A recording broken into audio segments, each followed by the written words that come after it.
안녕하세요. 한국창조과학회 한윤봉 교수입니다. 2024년 창조과학 스쿨 고급과정에 오신 여러분들을 환영합니다. 오늘 제가 여러분하고 나눌 얘기는 성경적 창조신앙과 과학 그리고 복음입니다. 우리 첨단 과학 시대를 살고 있는데 많은 사람들이 과학 때문에 성경의 창조를 믿지 못하고 따라서 하나님의 말씀의 권위가 이제 무시되고 부정되는 그런 시대에 살고 있는데 오늘 이 과학과 신앙 그리고 복음에 대해서 같이 나누고자 합니다. 우리가 전도할 때 흔히 겪는 어려움이 있는데요. 제 경험에 의하면 크게 세 가지입니다. 첫 번째는 하나님에 대한 어려움.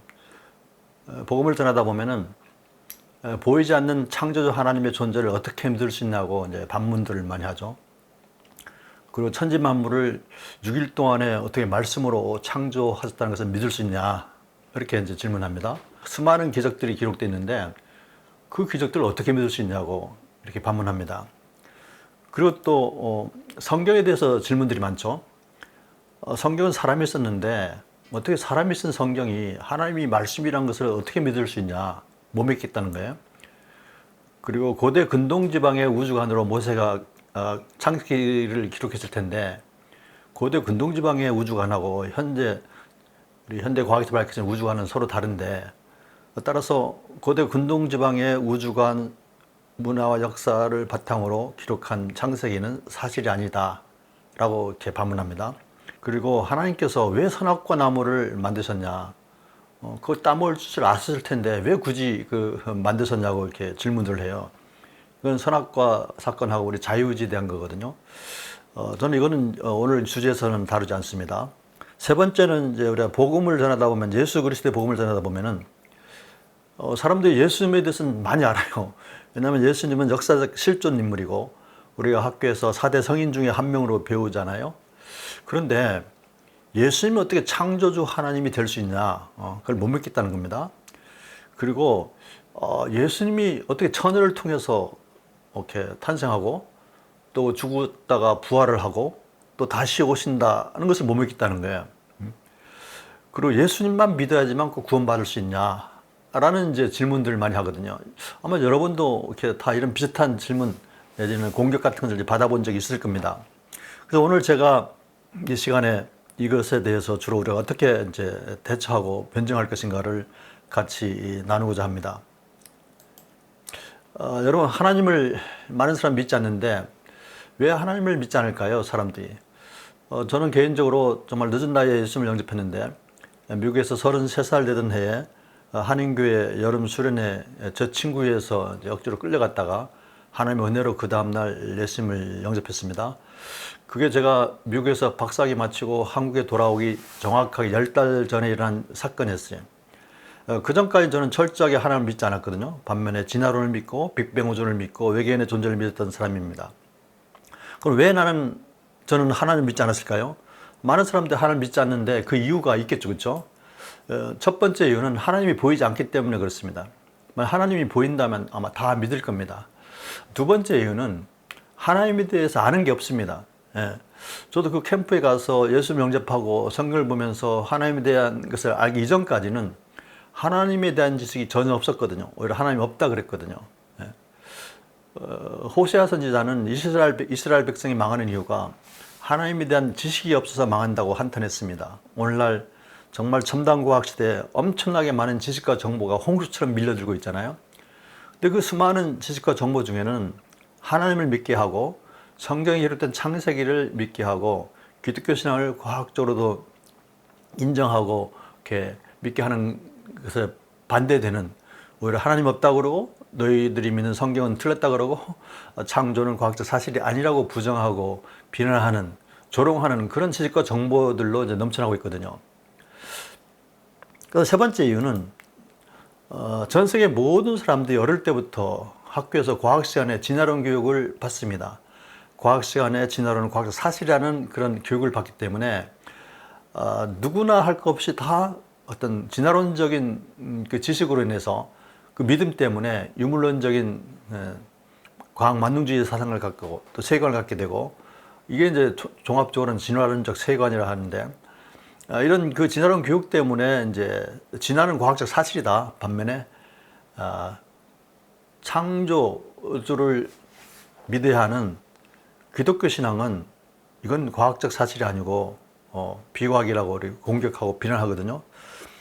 그러면 진화론이 과학적 사실인지 우리가 믿는 창조가 과학적 사실인지를 우리가 제대로 이해하기 위해서는 분별하기 위해서는 과학에 대한 올바른 이해가 필요합니다.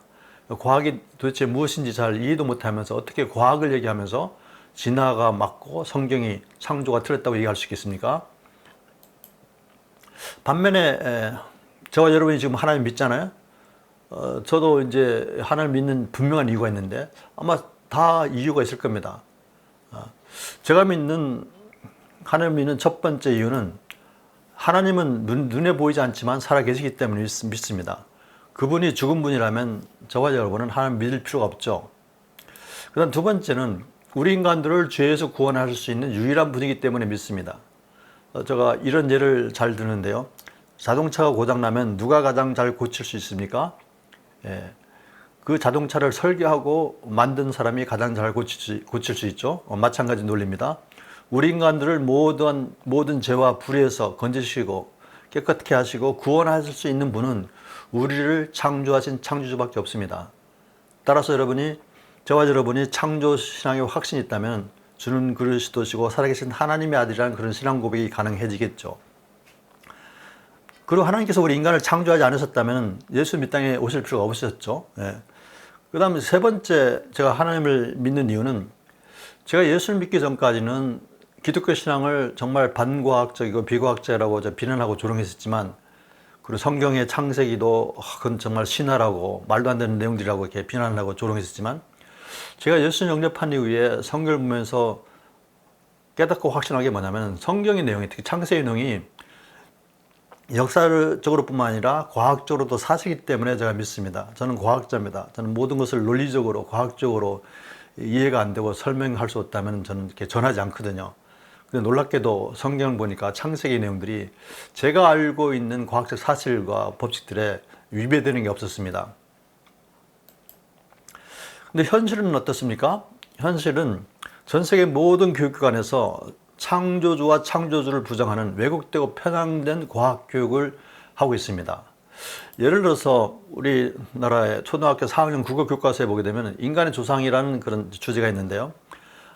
인간의 조상은 바퀴벌레, 개, 돼지이며 인간은 진화 과정에서 우연히 생겨난 동물일 뿐이다라고 이렇게 인간을 이렇게 정의합니다.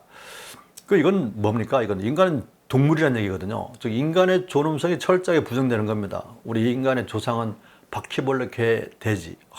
상상해도 됩니까? 근데 안타깝게도 이런 것을 이제 우리 초등학교 때부터 우리 자녀들이 배우고 있다는 겁니다. 중고등학교 가면은 이제 또 좀 더 구체적으로 배우죠.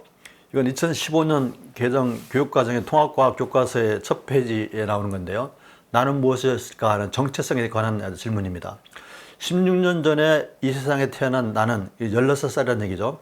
오래전 네 발로 올라타던 나무에서 내려와 두 발로 걷기 시작한 최초의 인간에서 시작된 나는 조상에서부터 내려온 유전자를 간직하고 있으며 머나먼 과거 지구에 처음 생긴 최초의 세포로부터 이어져 온 존재다. 여기 지구에 처음 생긴 최초의 세포는 맨 처음에 단세포 원시 생명체를 얘기합니다. 이 단세포 원시 생명체가 공통주상인데 이 공통주상에서부터 오랜 세월 동안 진화하면서 온갖 종류의 생명체들로 다 진화했다고 주장하거든요. 이걸 좀 더 구체적으로 이제 배우죠. 고등학교, 대학교 이렇게 배웁니다. 138억 년 전에 빅뱅 대폭발이 있었고, 그 오랜 시간을 거치면서 이제 은하계가 만들어지고, 태양계도 만들어지고, 별들도 만들어지고, 또 우리 은하계에서 지구가 만들어졌어요. 지구에서는 원시 바다에서 생명이 없는 무기원자들이 우연히 화학적으로 결합해서 유기분자가 되고 또 유기분자들이 또 결합해서 아미노산이 되고 또 아미노산이 결합해서 더 큰 분자량을 갖는 단백질이 되고 또 원시세포가 만들어지고 원시세포에서부터 원시 생명체, 단세포 원시 생명체가 만들어지는데 이 단세포 원시 생명체가 오랜 진화 과정을 거쳐서 여기 그림에서 보는 것처럼 연속적인 진화 과정을 거쳐서 다양한 생명체들로 진화했고 최종적으로는 인간으로까지 진화했다는 것을 배웁니다. 이게 그림인데 참 그럴듯하게 보이죠. 우리 어린이들은 정말 이 그림에 약합니다. 그림을 보여주면 그대로 이제 믿어버리거든요. 또 이걸 이제 학교에서 이제 과학이라는 이름으로 사실로 이제 가르치고 있는 거죠. 심각한 현실은 이런 진화론적인 교육을 받아서 그 결과 진화론적인 세계관을 가진 학생들이 배출되는데 우리나라인 경우에 고등학생들이 매년 40만 명, 50만 명이 배출됩니다. 우리 한국의 인구 한 5천만이니까 약 전체 인구 약 1% 정도가 진화론적인 세계관을 갖고 고등학교를 졸업하는 거죠. 그럼 이렇게 진화론 교육을 받은 청년들이 세속적 문화를 만들고 반복적으로 다음 세대들에게 진화론을 전하고 있습니다. 그럼 이런 과학 시간에 배운 진화론 교육 때문에 대부분의 사람들은 진화론적 세계관을 가지게 됩니다. 그리고 신앙생활을 잘하던 우리 자녀들도 학교에 진학하면서부터 이제 하나님을 버리기 시작하고 성경을 믿지 못하고 따라서 성경적 세계관을 떠나게 되죠. 하나님을 부인하게 됩니다.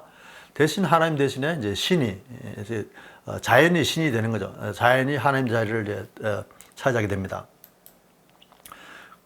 교회마다 이제 다음 세대들이 이제 교회를 떠나고 있어서 교회마다 목사님들마다 이제 다음 세대를 걱정하거든요. 그럼 왜 다음 세대들이 교회를 떠나는가를 먼저 알아야 되겠죠.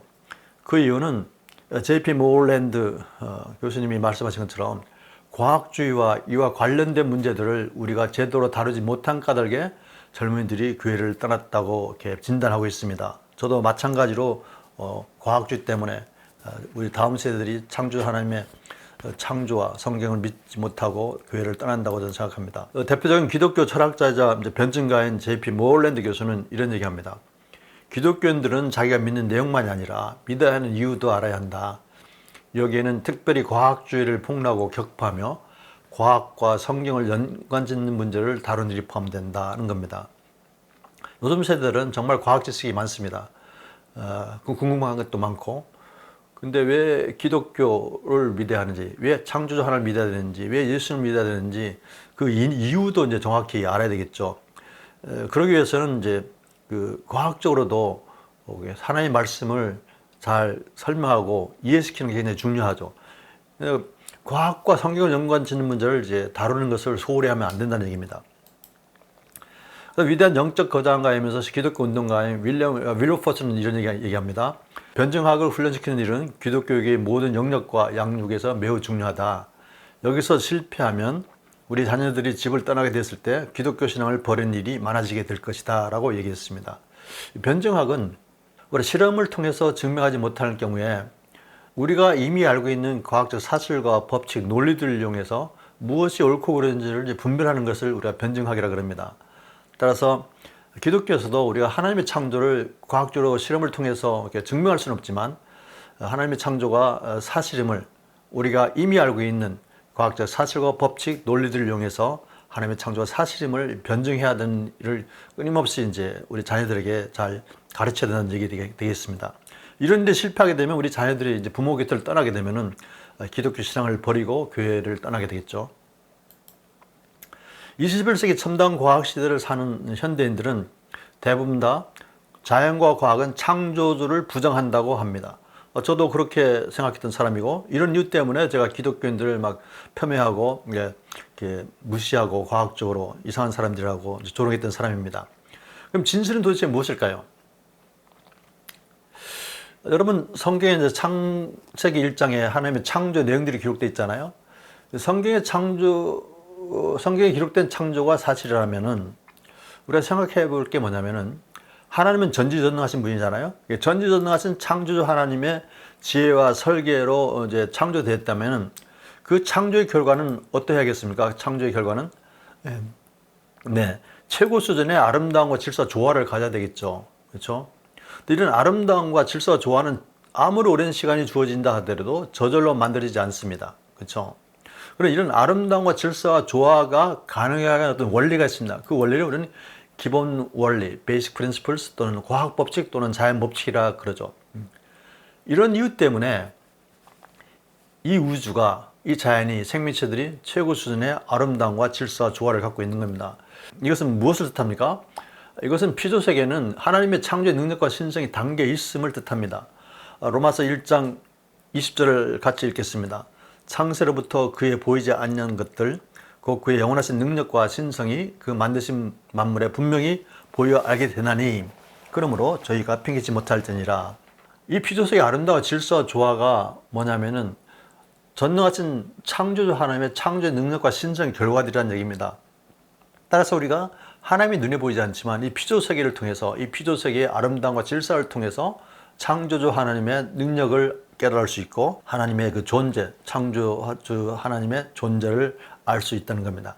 따라서 하나님 눈에 보이지 않지만 하나님 없다고 핑계지 못한다는 얘기죠. 한번 이게 과연 사실인가 우리 확인을 해야 되겠죠. 정말 이 세계, 이 우주에, 이 자연계, 생명체의 아름다움과 질서와 조화가 있는가?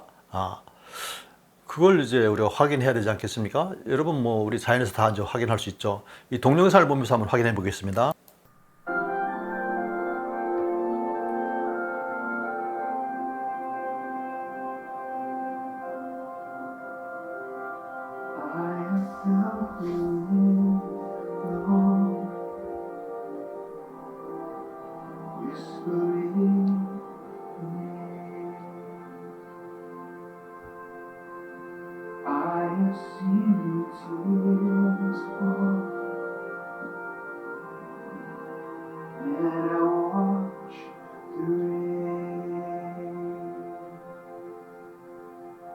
How could I say there is no God when all around creation calls a singing bird, a mighty tree, the vast expanse of open sea?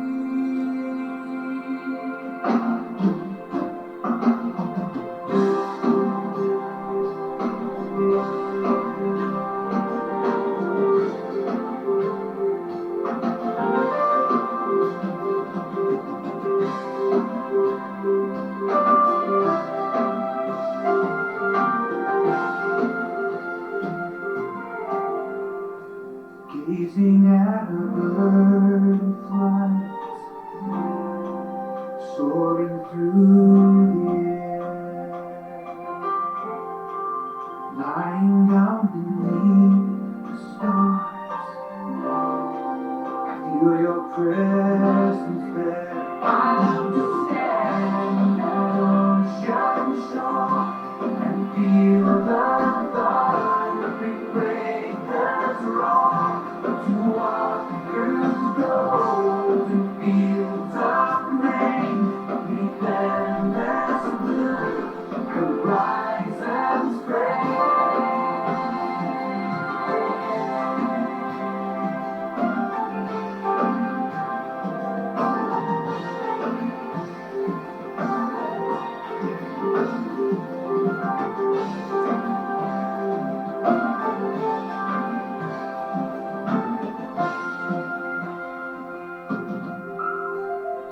Listening to a river run,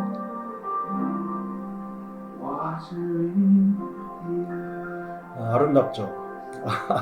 너무나 아름답고 사랑스럽고 귀엽잖아요.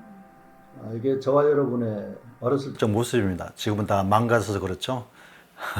옛날에는 다 이렇게 아름답고 귀엽고 사랑스러웠죠. 이 동영상의 배경음악이 크레이슨 콜스라는 이제 노래인데요. 그 가사 중에 이런 말 있죠. How can I say there is no God? 어떻게 하나님이 없다고 얘기할 수 있겠는가? 여러분 이 동영상 보면서 정말 놀랍잖아요. 어떻게 이 동영상, 이 최고 수준의 아름다움과 질서와 조화를 갖고 있는 이 우주와 생명체를 보여주는 이 동영상을 보고서 어떻게 하나님이 없다고 할 수 있겠는가라는 겁니다. 여러분 이 동영상을 보면서 어떤 생각을 하시는지 모르겠지만 몇 가지 중요한 사실이 있습니다. 이 자연은 창조와 심판의 결과만을 보여줄 뿐이지 어떻게 존재하게 되어 있는지, 즉 그 기원에 대해서는 결코 설명하지 않습니다. 과학자들은 자연을 연구하지만 과학의 한계 때문에 자연을 제대로 다 이해를 못하고 풀어내지를 못합니다. 그럼에도 불구하고 인간이 이성으로 모든 기원의 문제를 풀려고 노력하고 있고 그 결과 나온 게 진화론이거든요. 진화론이야말로 이 시대에 하나님께서 가장 싫어하시는 이제 지적 우상입니다. 하나님이 이제 우상 숭배하지 말라 그랬잖아요. 많은 사람들이 나름대로 우상이 있겠지만 이 첨단 과학 시대에 하나님이 가장 싫어하시는 우상은 저는 지적 우상, 진화론이고 빅뱅 우주론이고 외계인에 대한 잘못된 지식들이라고 생각합니다. 이 지적 우상을 우리가 버리지 않는 한 우리는 하나님 앞에 온전히 나올 수가 없습니다. 창조주 하나님을 정말 창조주라고, 예수님을 창조주 하나님이라고, 구원주라고 온전히 고백을 하기가 어렵게 됩니다.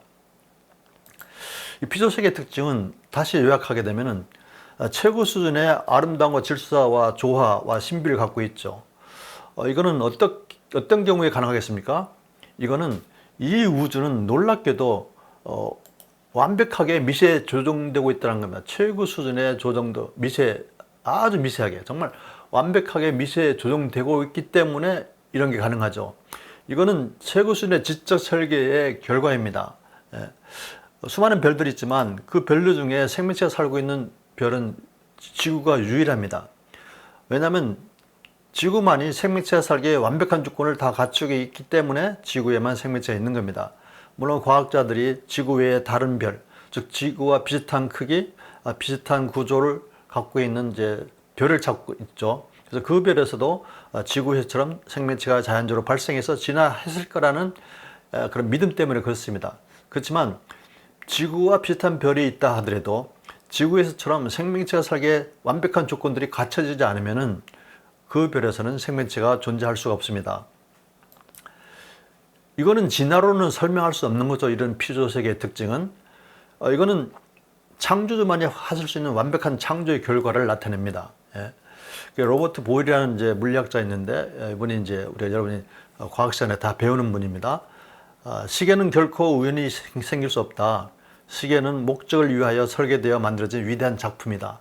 시계보다 더 정교하게 움직이는 우주가 어떻게 창조주 없이 우연히 생길 수 있겠는가라고 이게 반문하죠. 이 고백이 저와 여러분이 고백이 되었으면 좋겠습니다. 한번 생각해 봅시다. 여러분 아까 동영상에서 확인한 것처럼 자연에 존재하는 모든 것들이 다 움직이고 있잖아요. 사실 그렇습니다. 눈에 보이건 보이지 않건 모든 것이 움직입니다. 이건 누구도 부정할 수 있는 부인할 수 없는 사실입니다. 그러면 질문이 뭐겠습니까? 왜 움직일 수 있을까라는 질문이 생기겠죠. 왜 움직일 수 있다고 생각합니까, 여러분? 예. 움직이려면 어떤 힘이 작용해야 되겠죠. 즉, 어떤 힘이 작용하기 때문에 움직이는 거 아니겠습니까? 그러면 이 사실, 어떤 힘이 작용해서 모든 것이 움직인다는 이 사실은 도대체 무엇을 뜻할까요? 이 사실은 무엇을 뜻하는 것입니까? 답은 누군가가 움직이게 하였다는 게 아니겠습니까? 그럼 그 다음 또 질문이 뭐겠습니까? 그는 도대체 누구인가라는 질문이 나오겠죠. 그렇죠? 저는 이게 참 궁금했었습니다. 근데 제가 이런 거 궁금증을 갖기 전에 이미 중세 신학자인 토마스 아퀴나스가 이미 이런 궁금증을 가졌고 해답을 다 얻었더라고요. 한번 같이 읽겠습니다. 하나님이 움직이게 하셨다. 천지만물이 운동을 하고 있다는 사실은 하나님의 계심을 입증한다는 거예요. 여러분들도 이렇게 이 사실을 믿으십니까? 성경에 보니까 히브리서 1장 3절 이런 말씀이 있습니다. 이는 하나님의 영광의 광채시요 그 본체의 형상이시라. 그의 능력의 말씀으로 만물을 붙드시며. 능력의 말씀, 전지전능하신 창조주 하나님의 창조의 능력을 얘기합니다. 말씀은 하나님을 뜻하고 말씀은 또 하나님의 창조 능력을 뜻하잖아요. 즉 하나님께서 전지전능하신 하나님께서 우주 만물을 다 만드시고 그 우주 만물들이 최고 수준의 아름다움과 질서와 조화를 가지고 이렇게 유지되면서 이렇게 운행될 수 있도록 존재할 수 있도록 만드셨다는 거죠. 즉 과학 법칙을 다 만드시고 그걸 적용해서 이 피조세계의 최고의 수준의 아름다움과 질서와 조화가 이루어지도록 했다는 것을 우리가 이 말씀을 통해서도 이제 알 수가 있습니다. 자연은 참 아름답죠. 정말 지구상에는 정말 아름다운 꽃들도 많고 다양한 과일도 있습니다. 지구상에 정말 이렇게 아름다운 꽃도 없고 과일도 없다면 정말 지구는 삭막한 생명이 없는 땅이나 마찬가지겠죠. 근데 이게 좀 놀랍죠. 저는 이 자연을 보면서 정말 많은 것을 느끼는데 자연을 통해서 정말 우리가 하나님의 계심을 알 수가 있습니다. 하나님이 눈에 보이지 않지만 이 자연이 왜 아름답습니까? 아까 여러분 동영상 봤는데 너무 아름다웠잖아요. 예? 그 아름다운 이유가 뭐겠습니까? 모든 것은 다 이유가 있습니다. 왜 아름다운가? 첫 번째는 일정한 모양이 있기 때문에 그렇습니다. 일정한 모양이 없다면 아름답지가 않죠. 그 다음 또 질서가 있어야 됩니다. 여러분 일정한 모양이 있더라도 질서가 없으면 아름다울 수가 없습니다. 예를 들어서 레고 블락에 일정한 모양이 있잖아요. 근데 그 레고 블락을 박스에 쌓아놓으면 무질서하기 때문에 전혀 아름답지 않죠. 근데 그 무질서하게 쌓인 레고 블락을 아이가 생각하면서 하나하나 조립하면은 뭔가 질서가 만들어져서 아름다운 뭐가 만들어집니다. 따라서 일정한 모양과 질서는 우연히 저절로 만들어지는 게 아니죠. 아무리 뭐 오랜 시간이 주어진다 하더라도 모양과 질서는 우연히 저절로 만들 수 없습니다.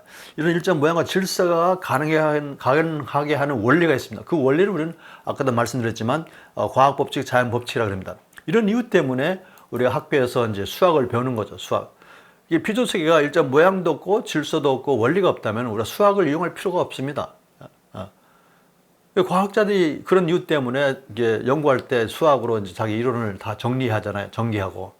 그래서 갈릴레이는 이런 얘기 하죠. 자연은 신이 쓴 수학책이라고 이렇게 얘기했습니다.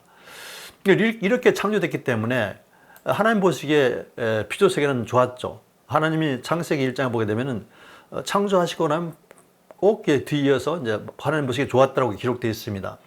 즉 하나님 보시기에 좋게 이 피조세계가 창조됐는데 그 이유는 일정한 모양과 질서가 있고 그걸 가능한 어떤 원리, 법칙들이 있기 때문에 아름다운 겁니다. 그렇죠? 이건 하나님이 보시기에 좋았다는 거거든요.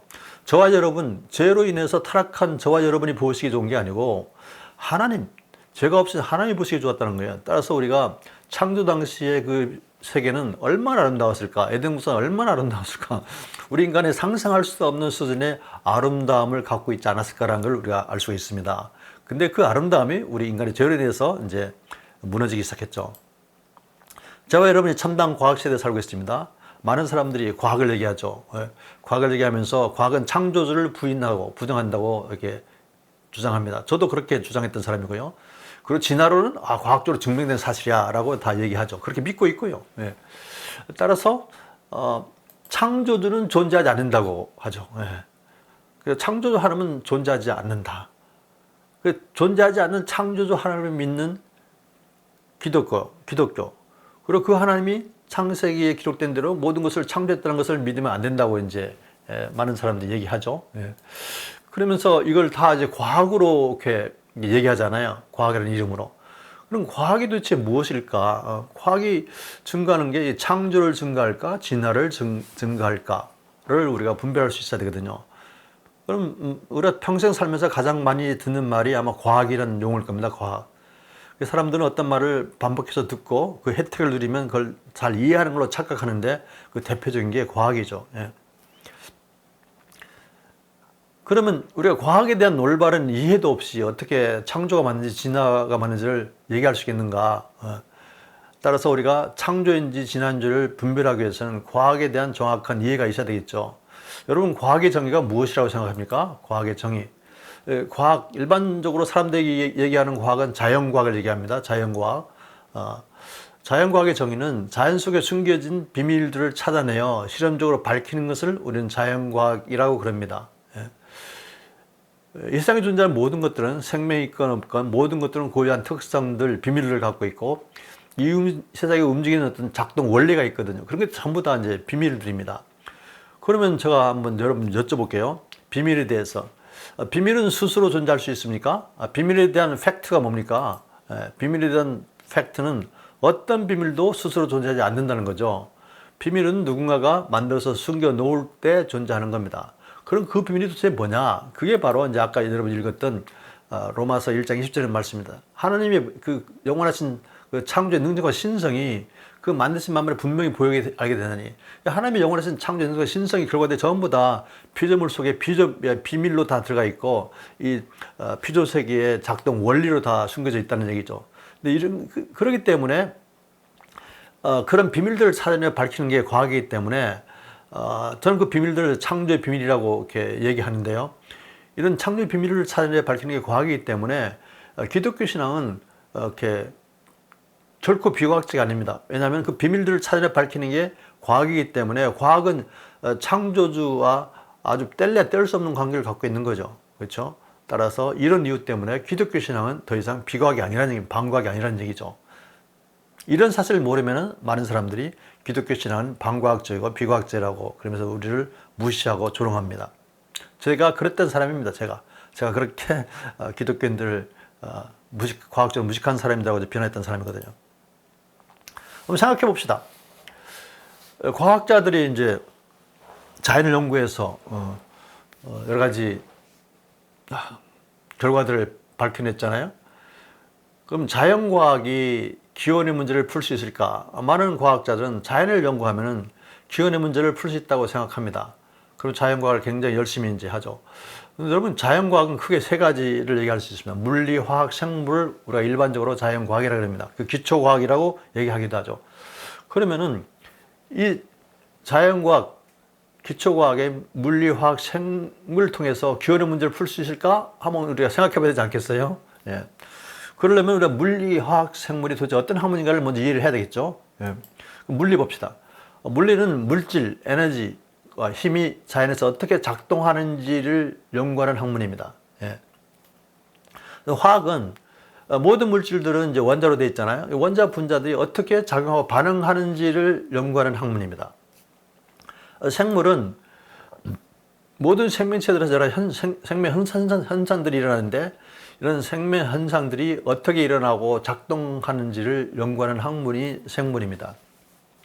따라서 이걸 자연과학이라 그러는데, 따라서 자연과학은 요약하자면은 천지만물의 작동 원리를 규명할 수 있을 뿐이지 이 기원에 대해서 연구하는 학문이 아닙니다.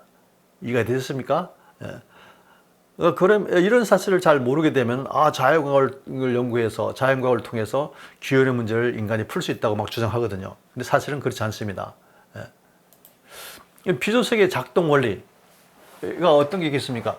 우리 피조세계는 눈에 보기 큰 거시세계가 있고 눈에 보이지 않는 미시세계가 있잖아요. 그렇죠? 그럼 이 거시세계와 미시세계가 이 우주를 구성하고 있는데, 그럼 거시세계를 움직이는 어떤 원리가 있을 거고 미시세계를 움직이는 어떤 원리가 있겠죠. 예. 이 거시세계의 거동을 다루는 그 학문을 물리학이라고 그러는데, 물리학을 우리가 고전역학이라고 합니다. 거시세계의 거동, 어떻게 거시세계에 존재하는 물질이 서로 힘이 작용하고 운동하게 되는지 그걸 다루는 물리학이 이제 고전역학인데, 뉴턴의 운동 법칙을 이제 기본으로 합니다. 예를 들면 천체가 운동한다든가, 커다란 그 거시세계잖아요. 우주선을 발사한다든가, 스포츠, 다양한 스포츠 하잖아요. 축구, 배구, 뭐 야구, 이런 것들 전부 다 이제 거시세계에 이렇게 일어나는 일들이거든요. 이걸 다루는 물리학이 이제 고전역학입니다. 뉴턴역학. 반면에 미시세계, 눈에 보이지 않는 미시세계가 있거든요. 여러분, 원자 눈에 보이지 않죠? 원자보다 작은 이런 미시세계에서 일어나는 일들은 어떻게 우리가 이해할 수 있냐면, 그걸 다루는 학문이 양자역학입니다. 양자역학. 이게 좀 더 이따 얘기하겠지만, 이 양자역학은 미시세계, 뭐 광자라든가 전자, 소립자 등의 거동을 다루는 물리학입니다. 이 양자역학 때문에 우리가 반도체 기술, 광전자 기술, 나노 기술 등을 이제 계속 개발할 수 있고, 이걸 통해서 정말 반도체 기술이 엄청나게 발전하고 있죠. 무슨 뭐 태양전지 기술, LED 기술, 뭐 나노 기술, 이것들이 계속 발전하고 있습니다. 이런 기술에는 가장 그 기본적인 원리가 양자역학 이론입니다. 양자역학 원리. 여기는 대표적으로 설명한 것이 여러분 잘 아는 불확정성 원리라든가, 좀 더 전문적으로는 슈레딩의 파동 방식이 있는데 그것은 이따가 또 설명하기로 하겠습니다. 한번 생각해 봅시다. 많은 사람들이 하나님의 존재를 굉장히 궁금해하죠. 그러면서 이렇게 전도하다 보면 하나님의 존재를 네가 어떻게 증명하냐고, 하나님의 존재를 과학적으로 증명할 수 있다면 내가 믿겠다고 이렇게 얘기들 하잖아요. 여러분들도 아마 좀 궁금할 겁니다. 어떻게 하나님의 존재를 우리가 어떻게 알 수 있나, 과학적으로 어떻게 증명할 수 있을까라고 이제 질문하는데, 이건 근데 이제 정말 뭐 좋은 질문 같지만, 좋은 질문이지만 정말 적당한 질문은 아닙니다. 왜냐하면은 하나님의 존재를 과학적으로 증명할 수 있을까? 답은 뭐겠습니까? 불가능합니다. 왜 하나님의 존재를 과학적으로 증명할 수 없을까요? 많은 사람들은 하나님의 존재를 과학적으로 증명할 수 있다면 내가 하나님 믿겠다고 그러는데, 근데 사실은 과학적으로 증명할 수 없습니다. 하나님의 존재를. 왜 하나님의 존재를 과학적으로 증명할 수 없을까요? 예. 왜 없을까요? 그 그 이유는 하나님은 스스로 존재하는 분이기 때문에 그렇습니다. 우리가 과학적 증명의 대상은 피조물들입니다. 피조물들. 우리가 만든 무엇에 대해서 그걸 과학적으로 증명하고요. 이제 피조물과 피조 세계는 과학적 증명의 대상이지만 스스로 존재하는 것은 과학적 증명의 대상이 될 수가 없습니다. 따라서 하나님은 어떤 분이십니까? 하나님은 스스로 존재하는 분이라고 하나님 스스로 말씀하시잖아요. 따라서 하나님은 스스로 존재하는 분이기 때문에 피조물들, 피조 세계만을 과학적 증명의 대상으로 하는 이 과학을 통해서는 스스로 존재하는 하나님의 존재를 증명할 수가 없는 겁니다. 우리 한번 생각해 봅시다. 우주에는 3대 기본 요소가 있습니다. 시간, 공간, 물질. 여러분 다 알고 있죠. 시간, 공간, 물질이 없는 이 우주는 생각할 수가 없습니다. 그리고 모든 생명체들이 시간, 공간, 물질을 사용하는데 특히 인간은 가장 잘 사용하죠. 그리고 과학자들이 연구할 때 반드시 사용하는 게 시간, 공간, 물질입니다. 저는 이게 참 궁금했었습니다. 그 예수님 믿기 전에, 하나님이 있다는 것을 알기 전에 내가 평상시에 사용하고 있고 연구할 때 반드시 사용하고 있는 시간, 공간, 물질이 어떻게 이 세상에 존재하게 됐을까라는 궁금증이 있었어요. 근데 이런 궁금증에 현대과학은 어떤 해답도 주지 않습니다. 그런데 그 해답이 어디 있는지 아십니까? 놀랍게도 제가 그렇게 비과학이라고 공격하고 비난했던 성경이 있었는데요. 시간, 공간, 물질이 스스로 존재할 수 있는가 한번 생각해 봐야겠죠. 여러분 시간, 공간, 물질이 스스로 존재할 수 있다고 생각합니까? 저는 옛날에 그렇게 생각했어요. 시간, 공간, 물질은 스스로 존재할 수 있다. 근데 실제 스스로 존재하지 않거든요.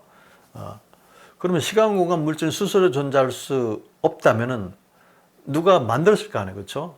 그럼 도대체 누가 만들었을까? 라는 궁금증에 현대과학은 해답을 주지 않아요. 제가 아까 그랬죠. 제가 평상시에 사용하고 있고 연구할 때 반드시 사용하고 있는 시간, 공간, 물질 기원이 참 궁금했었어요. 근데 현대과학은 해답을 주지 않아요. 근데 그 해답이 성경을 펴자마자 바로 나오더라고요. 이건 정말 위대하고 놀라운 선포인데요. 같이 읽겠습니다. 시작. 태초에 하나님이 천지를 창조하시니라. 정말 이거 정말 위대하고 놀라운 선포입니다. 성경에 보면요, 하나님이 선포가 많아요. 이게 뭐 구체적으로 막 설명하지 않고 하나님 선포하시는 분입니다. 스스로 존재하시는 하나님은 창조주이기 때문에 스스로 존재할 수 없는 시간, 공간, 물질을 포함한 천지만물을 창조할 수 있죠. 그걸 선포하시는 거예요. 이제. 내가 어떻게 창조했다 이렇게 구체적으로 이렇게 설명하지 않고 그냥 선포하는 겁니다.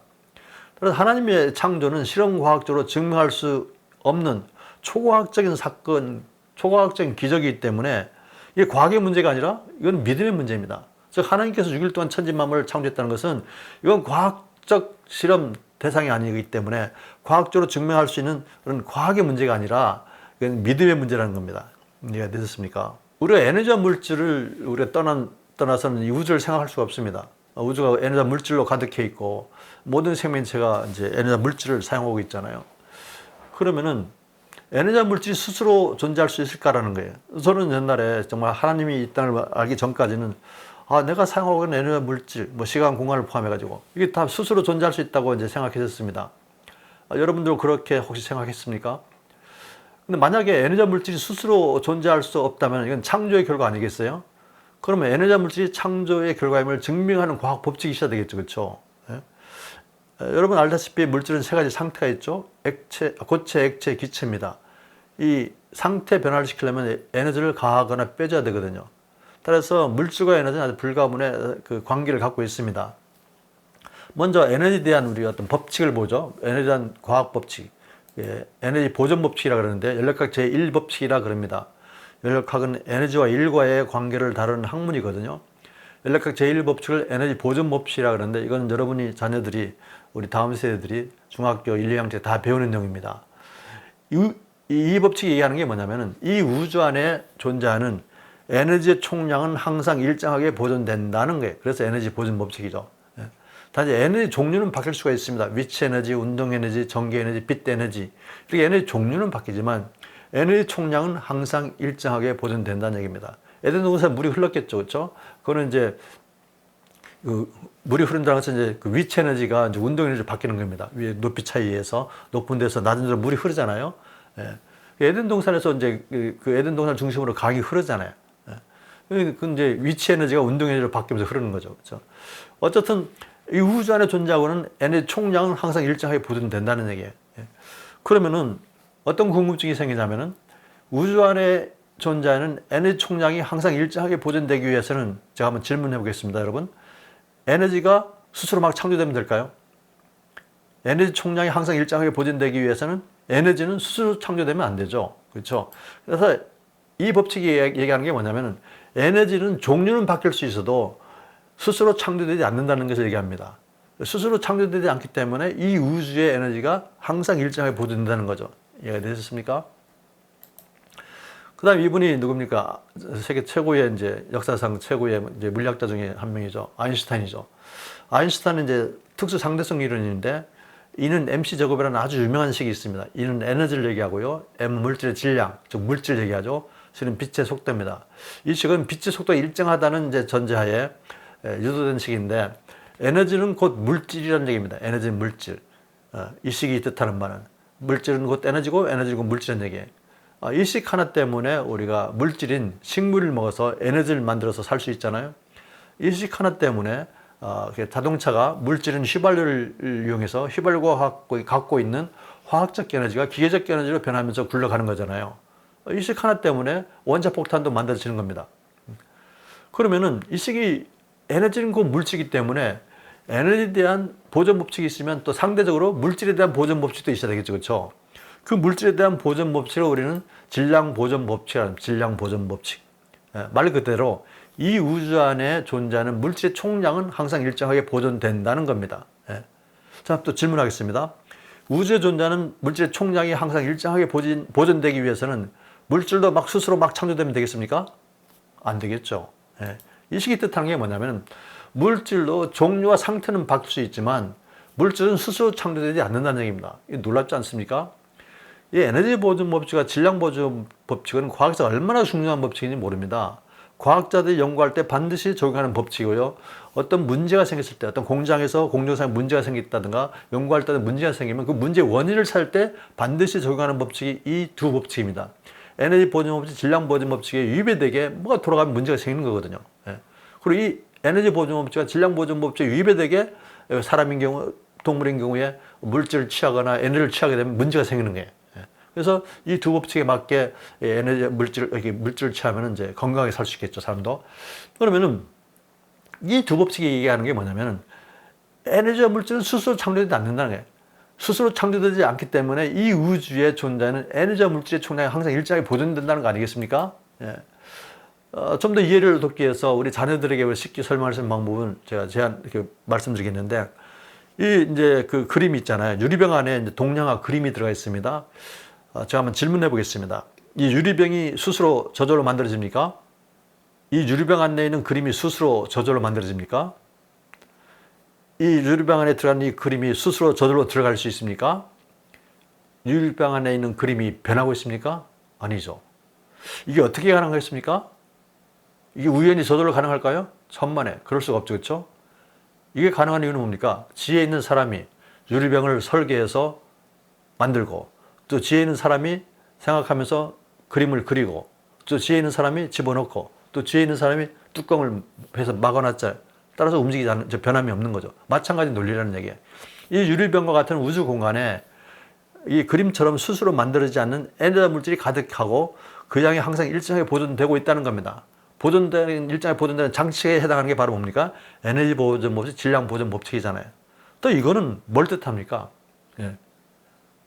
그건 놀라운 사실이죠. 즉 에너지 물질은 스스로 존재할 수 없고 창조의 결과임을 이 두 과학 법칙이 증명하고 있지 않습니까? 따라서 우리 자녀들이 학교에서 과학 시간에 배우는 에너지 보존 법칙과 질량 보존 법칙은 이 우주에 존재하고 있는 에너지와 물질은 창조의 결과라는 것을 증명하는 과학 법칙입니다. 그러면 누가 그걸 만들었는가? 라는 질문에 현대과학은 해답을 주지 않지만 누가 만들겠습니까? 창조주 하나님입니다. 창조주 하나님. 자연에서는 여러 가지 현상들이 일어납니다. 자연은 여러 가지 현상들이 일어나는데 그 현상에 어떤 방향성이 있겠죠. 그 자연현상의 방향성은 무엇이며 이를 설명하는 과학 법칙이 있는데 그 과학 법칙이 증거하는 것은 도대체 무엇인가? 진화인가? 창조인가?를 한번 확인해 보기로 하겠습니다. 자연은 여러 가지 자연 현상들이 있는데, 예를 들어서 이제 포도주잔인데 건드리면 이제 넘어지고 깨지고 쏟아지는 게 이제 자연 현상이죠. 이걸 원래 상태로 누구도 못 돌립니다. 집도 마찬가지입니다. 집 애들 방 굉장히 이렇게 쉽게 어질러지죠. 뭐 그건 애들뿐만 아니라 어른들도 마찬가지입니다. 방 어질러는 건 너무 쉽잖아요. 근데 이렇게 어질러진 방을 정리하려면 어떻습니까? 힘이 들고 짜증나죠. 왜 이렇게 힘이 들고 짜증납니까? 이게 어질러지는 것은 자연현상인데, 이 자연현상에 위배되게 정리하려니까 힘이 들고 이제 짜증나는 거예요. 그 다음 이제 폭발 볼까요? 폭발의 결과는요, 항상 종류와 크기에 상관없이 폭발의 결과는 항상 무질서와 파괴입니다. 그렇죠? 이 폭발로 생긴 무질서가 오랜 시간이 주어지면 저절로 질서로 발전합니까? 그런 일은 죽었다 깨어나도 안 일어나죠. 예. 건물도 마찬가지입니다. 아무리 아름다운 건물이라도 세월이 흐르면서 점점 낡아가죠. 그렇죠? 낡아갑니다. 예. 그리고 인간도 마찬가지죠. 인간도 태어나면 생명이 왕성해서 하루 종일 뛰어놀아도 지친 줄 모르지만 나이가 들면서 잘 아픕니다. 나이가 들면서 모든 게 노화되기 시작하고 기억력도 없어지고 병도 잘 걸리고요. 아프면 잘 낫지도 않고 그러다가 이제 늙으면 이제 죽잖아요. 이게 다 자연현상들이거든요. 이런 자연현상들에도 공통점이 있죠. 그게 뭡니까? 시간이 가면서 질서가 증가하고 있습니까? 무질서가 증가하고 있습니까? 네, 맞습니다. 시간이 가면서 이렇게 무질서가 증가하고 있습니다. 이게 자연현상의 방향성입니다. 이걸 설명하는 과학 법칙이 열역학 제2법칙입니다. 열역학 제2법칙. 엔트로피 증가의 법칙 또는 무질서 증가의 법칙이라고 합니다. 엔트로피가 이제 전문적인 용어인데 그의 뜻은 무질서라는 뜻입니다. 무질서가 증가하는 법칙입니다. 즉 자연에서 질서가 스스로 생기지 않는다는 것을 얘기하는 거죠. 이 그래프에서 보는 것처럼 시간이 감에 따라서 무질서가 계속 증가하고 있잖아요. 무질서가 계속 증가하고 있습니다. 예. 앞으로 이제 무질서가 증가하게 되면 앞으로 언제인지 모르겠지만 이 우주에는 무질서가 최대될 때가 있겠죠. 예. 자연에서 무질서가 최대일 때가 있을 텐데 그때가 언제겠습니까? 그때가 바로 종말의 날이라고 우리가 예상할 수가 있습니다. 놀랍게도 이 과학 법칙은 이 우주에는 무질서가 최대일 때, 즉 종말의 날이 있을 것임을 예고하는 법칙입니다. 근데 해마다 이제 무질서가 증가하고 있는데요. 그 무질서가 증가하는 속도를 우리가 계산할 수는 없죠. 그렇죠? 예. 그렇지만 이제 알 수 있는 것은 해마다 무질서가 증가하는 속도가 증가하고 있죠. 빠르게 증가하고 있어, 무질서가. 예. 앞으로 언제인지 모르겠지만 이 우주에 이제 무질서가 최대일 때 종말의 날이 올 건데 요즘 굉장히 세상이 빠르게 무질서에게 변해가고 있죠. 이건 뭘 뜻하냐면은, 어떤 과학자도 이렇게 우주의 무질서가 증가하는 속도를 계산할 수가 없습니다. 과학적으로 또 이론적으로. 이건 무엇을 뜻하냐면은, 이 우주에는 주관자가 따로 있다는 얘기죠. 우리 인간들은 배우 위에 지나지 않습니다. 배우. 그러면 이제, 이걸 또 거꾸로 거슬러 올라가면 과거에 언제인지 정확히 알 수 없지만 우주에는 무질서가 지로, 즉 질서가 완벽했던 때가 있었음을 얘기합니다. 그때가 언제였을까라는 궁금증에 현대과학은 해답을 주지 않지만 그 질문에 대한 해답이 성경에 나와 있죠. 우리 인간이 죄로 인해서 이 땅에 죄가 들어오기 전에, 하나님의 말씀에 불순종해서 이 땅에 죄가 들어오기 이전에 가진 이 자연계는 최고 수준의 아름다움과 질서를 갖고 있었지만 인간이 불순종해서 죄가 들어오면서부터 사람은 영원히 사는 존재였지만 반드시 죽어야 하는 존재가 됐고, 자연계도 인간의 죄로 인해서 저주를 받아 타락하기 시작하고 무질서가 증가하기 시작합니다. 다 이 일학학 제2법칙은 이 우주에는 시작이 있었다는 거고요. 또 나중에 종말의 날이 있었다는 것을 얘기합니다. 그러면은 예수님이 이제 오신 때는 언제겠습니까? 그때는 하나님이 이제 새하늘과 새 땅으로 회복시켜 주잖아요. 그러면은 이제 무질서가 없어지고 무질서가 지루가 되고 질서가 또 회복되겠죠. 완벽한 질서로 회복이 됩니다. 그래서 이 전력학 제2법칙은 정말 놀랍게도 이 우주에는 시작과 종말의 날이 있을 것임을, 그리고 예수님이 다시 오실 수 있음을 우리가 이렇게 이 과학 법칙을 통해서 얼마든지 우리가 이해하고 생각할 수가 있습니다. 근데 이 과학 법칙에 위배되는 주장이 뭡니까? 진화론과 빅뱅 우주론이죠. 빅뱅 우주론과 진화론이 성립하려면 시간이 가면서 무질서가 감소해야 됩니다. 오히려 질서가 증가해야 되겠죠. 따라서 빅뱅 우주론과 진화론은 과학 법칙인 열역학 제2법칙에 정말 위배되는 주장이죠. 비과학적인, 반과학적인 주장 아니겠습니까? 이 그림 보면 정말 아름답죠. 이 지구가 얼마나 아름다웠습니까? 하나님이 창조했을 때는 이거보다 더 아름다웠을 겁니다. 그때 아름답게 창조된 지구가 이제 점점 이제 망가지기 시작했죠. 정말 지금은 엄청나게 이 지구가 망가졌는데, 정말 안타깝죠. 그래서 이 보면 정말 이 그림 보면은 정말 지구가 이제 참 고통 중에 있습니다. 고통 중에 있습니다. 왜 이렇게 지구가 점점 이렇게 황폐화되고 있고 종말을 향해서 가고 있습니까? 그 이유는 뭡니까? 인간의 욕심 때문이죠. 인간의 욕심 때문에 이 땅에 죄가 들어와서 무질서가 증가하기 시작했습니다. 사람은 반드시 죽는 존재가 되었고요. 이게 이제 여러분 아까 확인하신 것처럼 시간이 가면서 이 우주의 무질서가 증가한다는 얘기입니다. 나중에는 이제 종말의 날이 있을 것임을 알 수가 있죠. 근데 이 과학 법칙, 열역학 제2법칙에 위배되는 주장이 바로 진화론과 빅뱅 우주론입니다. 따라서 이런 사실을 알게 되면은 진화론과 빅뱅 우주론을 우리가 과학적 사실이라고 주장할 수가 없습니다. 열역학 제2법칙은 1850년도에 클라우시우스가 이제 발표한 건데, 성경 말씀은 이 과학보다 훨씬 앞서서 열역학 제2법칙을 설명하는 말씀이 여러 군데 있습니다. 이게 3000년 전에 쓰여진 시편인데요. 천지는 없어지려니와 주는 영존하시겠고 그것들은 다 옷같이 낡으리니 주는 변함없으시고 주의 연대는 무궁하리다. 옷같이 낡아요. 점점 무질서가 한다는 얘기죠. 그리고 천지는 나중에 없어지겠죠. 그 다음 또 읽어보겠습니다. 천지는 없어지겠으나 내 말은 없어지지 아니하리라. 그러나 그날과 그때는 아무도 모르나니 하늘의 천사들도 아들도 모르고 오직 아버지만 아시니라. 이건 예수님이 이제 하신 말씀이거든요. 마지막 때를 얘기하는 그날과 그때, 종말의 날을 얘기하는 거죠. 이 종말의 날이 언제나 아무도 모른다는 얘기입니다. 예수님도 모르고 오직 아버지만 아신다는 얘기거든요. 이게 예수님의 말씀이거든요. 근데 예수님은 어떤 분입니까? 예수님은 하나님이시잖아요. 또 하나님이 창조하실 때 예수님도 같이 계셨잖아요. 그러니까 사실은 종말의 날이 언제인 걸 예수님이 모를 리가 없죠. 알고 있음에도 불구하고 이렇게 아버지만 아신다고 이렇게 하신 이유는 뭡니까? 예수님은 하나님을 먼저 이렇게 높여드린 겁니다. 즉, 예수님은 본인도 이렇게 하나님이시지만 하나님과 동등됨으로 취하지 않으시고 여기지 않으시고 하나님을 이제 높여드리면서 겸손한 거죠. 하나님 앞에 겸손한 모습을 보여주는 겁니다. 즉, 예수님은 정말 겸손한 분이었습니다.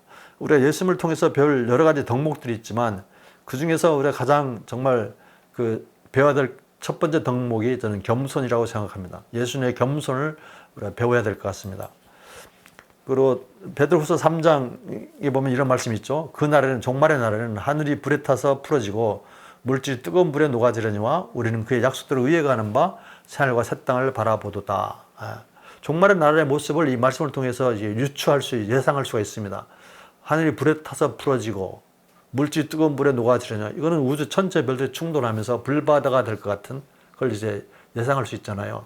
마지막 때는 이제 또 하나님께서 불의 심판이 있다 그러는데, 이 말씀을 통해서 이 우주에 정말 우리가 상상할 수 없는 이렇게 무질서 종말의 날이 있을 것임을 알 수가 있습니다.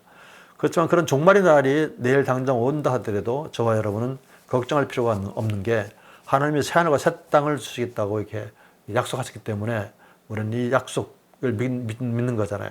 그래서 예수님을 믿어서 구원받은 이제 사람들은 세상의 종말이 내일 당장 온다 하더라도 아무 걱정 없이 예수님 어서 오시옵소서 하고 기도할 수 있어야 되겠습니다.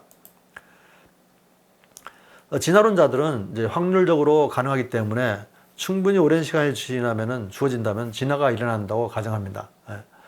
주장합니다. 따라서 진화는 사실이다 라고 얘기합니다. 그럼 한번 확인해 봐야 되겠죠. 수학 확률적으로 계산이 가능하기 때문에 충분히 시간이 주어지면 진화가 일어날까? 확인해 봐야 되지 않겠습니까? 생각해 봅시다. 우연을 우리가 수학 확률로 계산할 수 있기 때문에 오랜 시간이 지나면 실제로 일어난다라고 주장하거든요. 진화론자들이. 저도 그렇게 주장했던 사람이거든요. 그러면 우리 확률에 대한 정확한 정의를 알아야겠죠. 확률의 그 국어사전적 의미는 이겁니다. 일정한 조건 아래에서 어떤 사건이 일어날 가능성의 정도. 그래서 이건 뭘 뜻하면 확률은 실제로 일어날 수 있는 경우에만 해당하는 의미가 있는 거거든요. 그리고 동전 던지기, 또는 던진다는 조건, 위로 던졌을 때 떨어지겠죠. 그렇죠? 이 경우에 동전이 앞면 또는 뒷면이 나올 확률은 이렇게 각각 50%죠. 이건 일정 조건에서 어떤 사건이 일어날 가능성. 근데 이건 동전을 던져서 떨어지는 건 확실하게 일어나는 사건이잖아요. 확률은 실제로 일어날 수 있는 경우에는 의미가 있습니다. 로또도 우리가 그 확률로 계산하거든요. 예. 로또도 이제 확률로 계산할 수 있는데 그 이유는 뭡니까? 로또도 실제로 로또에 당첨될 확률이 실제로 존재하기 때문에, 실제로 일어나기 때문에 로또로 확률로 계산할 수가 있습니다. 근데 우리가 확률로 계산할 수 있는 경우는 실제로 일어나는 경우에 이제 확률로 표현할 수 있다 그랬잖아요. 실제로 일어나지 않는 경우는 이제 확률로 계산할 수 없습니다. 요즘 이제 양자역학, 뭐 양자로는 말을 많이 들어봤을 텐데, 이렇게 양자로는 우리가 눈에 보이지 않습니다. 양자역학 현상들은 실제로 눈에 보이지 않지만 실제로 일어나는 물리 현상이기 때문에 이제 확률로 예측할 수가 있습니다. 여러분 원자 구조를 보게 되면은 가운데 핵이 있고 주위에 전자들이 있거든요. 과학자들이 물리학자들이 정말 궁금했어요. 원자의 구조가 어떤 구조였는지. 그 원자 안에는 가운데 핵에 플러스 양성자가 있고 그 주위에 마이너스인 전자들이 있는데 이 놀라운 사실은 핵은 양성자이기 때문에 정기적으로 플러스고 전자는 정기적으로 마이너스이기 때문에 플러스하고 전자 이렇게 마이너스 잡아당기잖아요. 그러면 전자들이 다 핵에 끌려 들어가지고 존재하지 말아야 할 텐데 놀랍게도 이 원자에는 가운데 핵이 있고 주위에 전자들이 막 있어요. 이게 참 궁금했죠. 이게 도대체 왜 이런가. 근데 실제적으로 이제 조사해 보면 이 전자들이 원자 핵 내에서 약 90%가 첫 번째 오비탈의 궤도함수에 이렇게 분포되어 있습니다. 그래서 이제 이거를 설명하기 위해서 정말 물리학자들이 정말 엄청난 연구를 하는데요.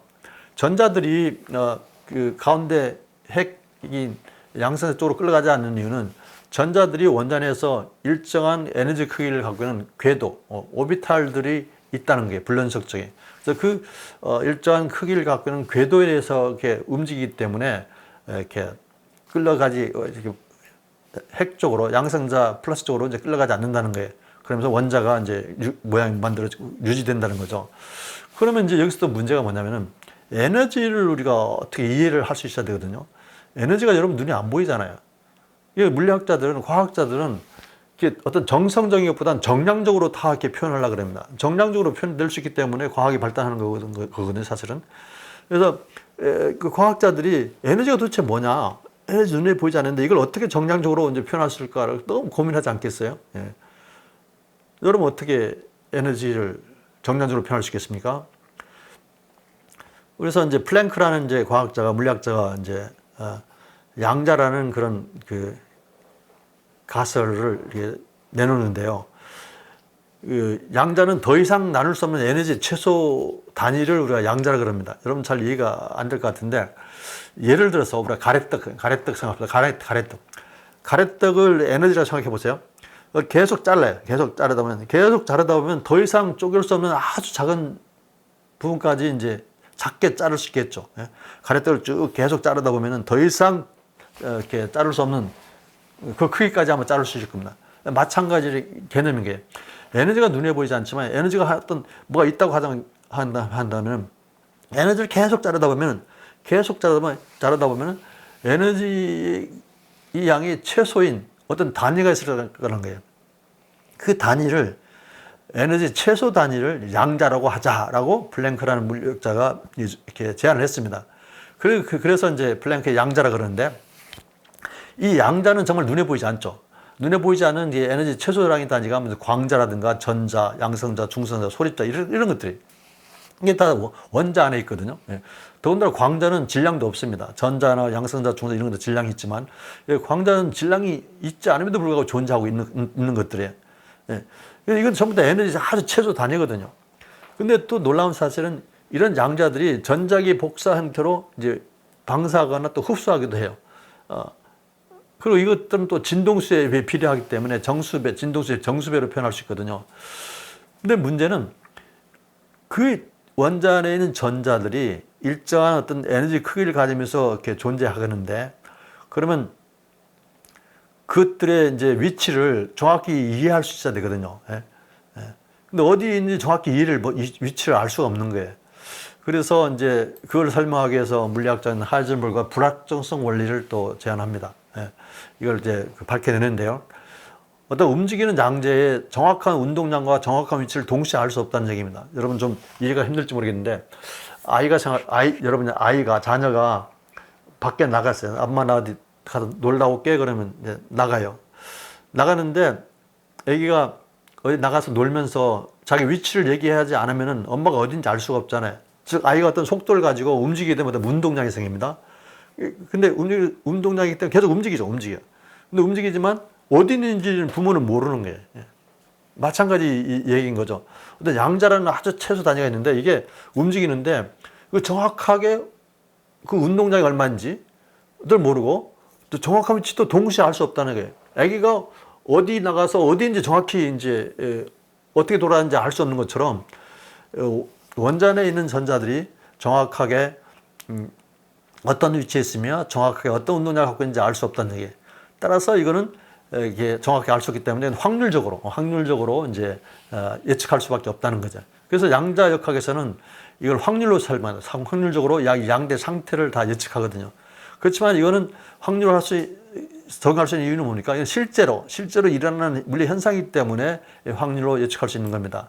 이걸 이제 또 그 풀기 위해서 물리적으로 풀기 위해서 또 밝히는 게 뭐냐면은 전자는 이 광자라든가 전자 이런 양자들은 입자면서 파동이라는 게 입자면서 파동 이제 파동치고 이렇게 원자내에서 전자들이 파동치면서 움직인다는 얘기죠. 그래서 원자내 전자들은 파동이다라고 얘기합니다. 이게 파동이면서 입자다.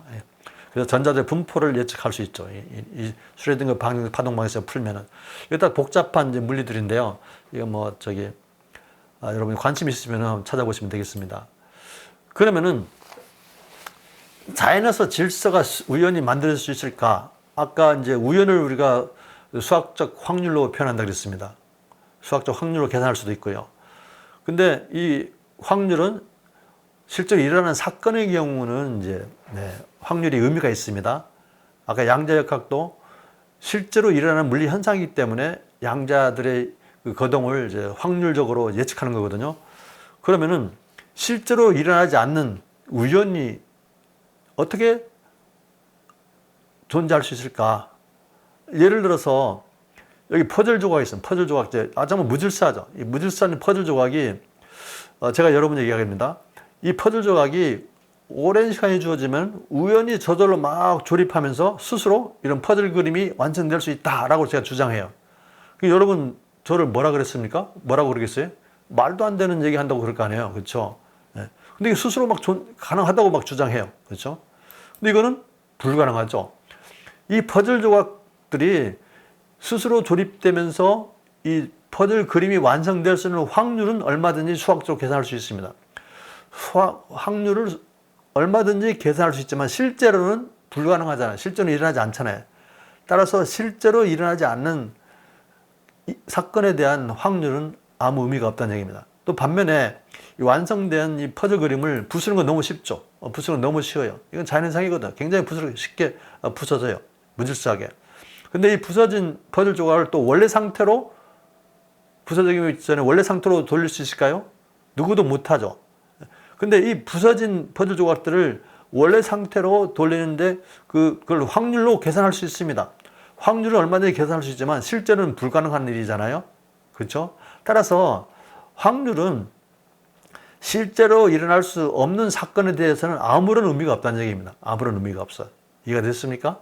따라서 확률적으로 계산이 가능하기 때문에 우연히 자연에서 생명체가 만들 수 있다고 주장하는 것은 그냥 그들의 그냥 희망사항이죠. 희망사항.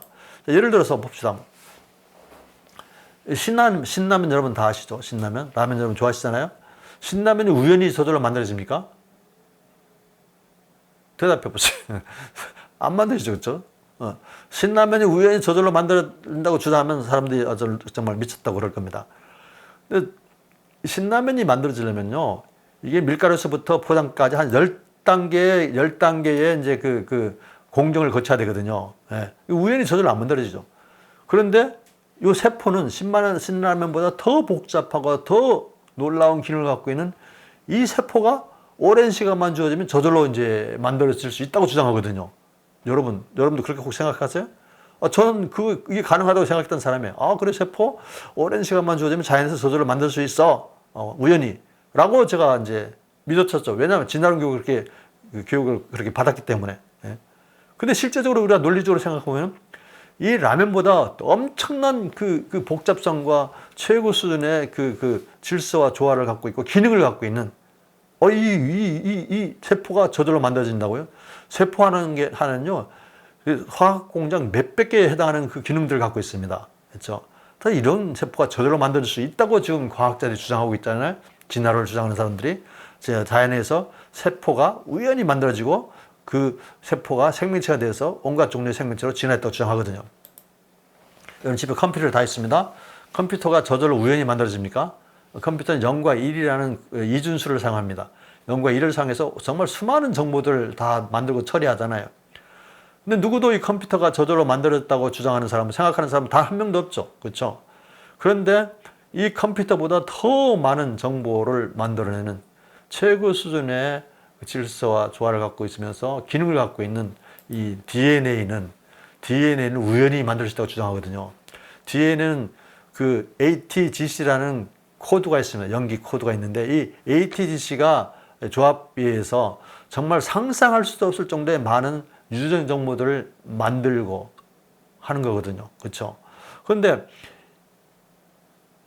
이 컴퓨터보다 더 최고 수준의 그 기능과 복잡도와 정밀도를 갖고 있는 이 DNA가 저절로 만들어진다고요? 그렇게들 주장하잖아요. 그렇죠? 네. 저는 옛날 그렇게 저도 이렇게 믿고 주장했었지만 지금은 안 그렇습니다. 빅뱅 우주론의 이제 핵심 가정이 있습니다. 이 우주가 138억 년 전에 빅뱅에서 우주 전체가 만들어졌다고 주장하거든요. 빅뱅 우주론의 핵심 가정은 뭐냐면은 지구가 지금 이제 우주가 팽창하고 있다는 게 사실이거든요. 우주가 팽창하고 있는데 이걸 거꾸로 돌리면 어느 한 점에 모이겠죠. 그래서 우주의 모든 에너지가 아주 작은 점, 아주 적은, 빨간 풀로 폈는데 아주 작은 점보다 더 작은 점일 겁니다. 이걸 우리가 특이점이라 특이점, 싱글러리티. 이 작은 특이점에 갇혀 있었는데 무슨 이유인지 모르겠지만 갑자기 순간적으로 대폭발했다는 얘기입니다. 이게 진화론의 빅뱅 우주론의 이제 핵심 가정이거든요. 우주의 모든 에너지 물질이 아주 작은 특이점에 갇혀 있었는데 어느 날 갑자기 무슨 일인지도 모르게 대폭발했다는 얘기입니다. 예. 이게 가정입니다. 기본적인 가정. 그래서 이게 빅뱅 한 거죠. 빅뱅에서 이 우주에 가 만들어졌다는 얘기인데 138억 년 지나면서 빅뱅 순간에 10의 만에 32승초, 뭐 1초도 안 아주 순간적으로 찰나적으로 이렇게 빅뱅 하면서 이제 폭발 물질이 순간적으로 이제 팽창해서 우주가 급팽창합니다. 급팽창. 10의 만에서 32승초. 10의 만에서 32승초입니다. 예. 정말 빛보다 엄청나게 빠른 속도로 거의 무한대의 속도로 아주 급팽창하고 그 이후에 이제 이렇게 뭐 한 138억 년 세월이 지나면서 우주 전체가 만들어졌다고 주장하거든요. 예. 이렇게 만들어졌다고 주장해요. 그 중에 이제 우리 은하계가 있고 우리 은하계, 우리 태양계가 있다 그러죠. 그렇죠? 우리 태양계 보면 정말 태양을 중심으로 8개의 행성이 태양 주위를 돌고 있는데 우리 태양계의 약 99.8%가 전체 질량의 99.8%가 태양이 갖고 있습니다. 나머지 0.2%에 해당하는 질량을 8개 행성을 나눠 갖고 있죠. 따라서 태양의 중력이 굉장히 강하죠. 따라서 이 8개 행성들은 태양의 중력을 벗어날 수가 없습니다. 벗어날 수가 없고 태양 주위를 돌 수밖에 없는데 놀라운 사실은 태양의 중력이 가장 크기 때문에 이 0.2%에 해당하는 질량을 갖고 있는 이 행성들은 중력이 약해서 다 태양 쪽으로 끌려가야 되잖아요. 끌려가야 되는데 그런 일이 안 일어나고 있죠. 왜 안 일어나겠습니까? 그 이유는 태양의 중력하고 같은 크기의 힘이 반대쪽에서 이제 잡아다니기 때문에, 반대쪽에서 작용하기 때문에 그런 거예요. 이 우주에는 수많은 별들이 있는데 별들 상호 간에 작용하는 힘이 있습니다. 작용하는 힘들이 있는데 그걸 중력이라고 얘기하는데 또 인력이라고 그러는데 그 별들 상호 간에 작용하는 힘의 밸런스가 정확하게 유지되고 있다는 얘기죠. 그 힘의 밸런스가 조금이라도 깨진다면 이 우주는 존재할 수가 없습니다. 그걸 설명하는 과학 법칙이 이제 만우 인력의 법칙이잖아요. 그러면 대폭발로 우주 전체가 만들 수 있을까라는 궁금증이 있죠. 저는 이제 빅뱅 우주론을 정말 믿었던 사람입니다. 근데 빅뱅 우주론을 믿었던 사람인데 빅뱅 우주는 전부 다 수학으로 풉니다. 수학. 예. 수학이 있어야 돼. 수학을 알아야 되고 또 물리적인 지식도 알아야 되는데 그러면 우리가 수학적인 지식, 전체 물리에 대한 지식이 없다 하더라도 빅뱅으로 최고 수준의 아름다운 질서와 조화를 갖고 있는 이 우주 전체가 만들어질까를 확인할 수 있어야 되겠죠. 그걸 분별할 수 있으면 얼마나 좋겠습니까? 저는 이제 빅뱅 우주를 정말 믿었던 사람이죠. 그런데 예수님을 영접한 이후에 제가 알고 있는 지식을 검증하면서 빅뱅 우주론도 정말 이건 정말 일종의 주장이라는 것을 제가 가설적인 주장이라는 것을 알았습니다. 왜냐하면은 우리가 수학과 천체 물리에 대한 지식이 없더라도 빅뱅으로 최고 수준의 아름다운 질서와 조화를 가진 우주가 만들어질 수 없다는 것을 어떻게 알 수 있냐면은 폭발에 대한 기본적인 상식과 사실을 우리가 알면 됩니다. 폭발에 대한 기본적인 이제 상식이 뭡니까? 폭발 물질은 스스로 존재하지 않죠. 그리고 원인하는 폭발은 결코 일어나지 않습니다. 이 폭발, 빅뱅 우주론을 주장하는 분들은 특이점에 갇혀 있는 에너지 물질이 어떻게 존재하게 되는지 그걸 설명하지 못합니다. 그리고 왜 갑자기 폭발했는지 그걸 이유를 설명하지 못하죠. 그리고 우주의 모든 에너지 물질 한 점, 아주 작은 점에 가둬둘 수가 있을까요? 물리적으로? 저는 불가능하다고 생각합니다. 그리고 또 중요한 사실은 폭발에 대한 기본적인 상식이 뭐라 그랬습니까? 폭발은 종류와 크기에 상관없이 결과는 항상 무질서와 파괴자. 그러죠? 이런 거 외에 어떤 목적성도 가릴 수 없습니다. 그래서 무질서를 만들고 파괴를 만드는 이 폭발에서 최고 수준의 아름다운 질서와 조화를 갖고 있는 이 우주 전체가 만들어진다고요? 그렇게 주장하거든요. 근데 사실은 뭡니까? 폭발로 인한 무질서는 아무리 천문학적으로 오랜 시간이 주어져도 스스로 질서로 발전하는 일은 일어나지 않잖아요. 그렇죠? 저는 이런 이유 때문에 빅뱅 우주론을 한때는 믿었지만 이 빅뱅 우주론이야말로 폭발에 대한 기본적인 상식과 사실이 위배되는 가설적 주장이라는 것을 이제 알게 됐습니다. 누구도 사실 빅뱅 우주론으로 우주가 탄생한 순간을 제대로 설명할 수는 없습니다. 그렇게 주장할 뿐이죠. 전체 우주가 저절로 만들 수 있을까? 우주는 시간과 물질로 되어 있죠. 우주가 얼마나 큰지 아무도 모르죠. 아무도 그 우주를 실험적으로 검증할 수 없습니다. 그리고 모르는 게 너무 많아요. 우주에 대해서 모르는 게 너무 많죠. 우리 지구에 대해서 아는 게 거의 없잖아요. 그렇죠? 모르는 게 너무 많죠. 우리 지구도 제대로 모르는데 어떻게 우리 태양계를 알며 우리 태양계도 제대로 모르는데 어떻게 우주를 다 알 수 있겠습니까? 그러니까 실험적으로 검증하기도 불가능하죠. 모르는 게 너무 많죠. 그럼 뭐가 있겠습니까? 이론만 많아요. 이론만. 과학자들은 잘 모르면 실험적으로 검증할 수 없으면 자기의 어떤 과학적인 그 주장을 근거로 이론을 만듭니다. 이론만 많습니다. 이거는 이게 과학의 문제가 아니라 이게 믿음의 문제입니다. 사실은. 왜? 과학은 기본적으로 실험 검증이 가능해야 되는데 그건 실험할 수가 없습니다. 모르는 게 또 너무나 많아요. 그 이론만 많아요. 이론만 많다는 것은 뭡니까? 아는 게 제대로 없다는 얘기인데. 그래서 우주 전체에 대한 것은 믿음의 문제입니다. 과학의 문제라기보다. 대부분의 무신론 과학자들은 빅뱅은 많은 데이터 위에 너무도 확실하게 검증되었기 때문에 반론의 여지가 없는 사실이라고 주장하지만 그렇지가 않다는 겁니다. 다양한 다양한 우주 기원론이 있습니다. 학교에서는 빅뱅 우주론만 유일한 우주론으로 기원론으로 가르치지만 진동 우주론, 양자 우주론, 다중 우주론, 주기적 우주론, 변하는 광속 우주론, 끈이론, 5차원 우주 창조론 다양한 우주론들이 있습니다. 그리고 빅뱅 이론 전문가들이 지금은 빅뱅 우주론을 부정하고 있습니다. 로저 펜롤스라든가 폴 스타인하르트, 마그 웨저 같은 이분들은 전부 다 빅뱅 우주론의 발전에 크게 기여했던 분들인데 이분들이 지금은 빅뱅 우주론을 이제 부정하고 다른 우주론들을 얘기하고 시작했죠. 이렇게 다양한 우주론이 있다는 것은 뭡니까? 우리가 우주에 대해서 아는 게 없다는 겁니다. 아는 게 없다.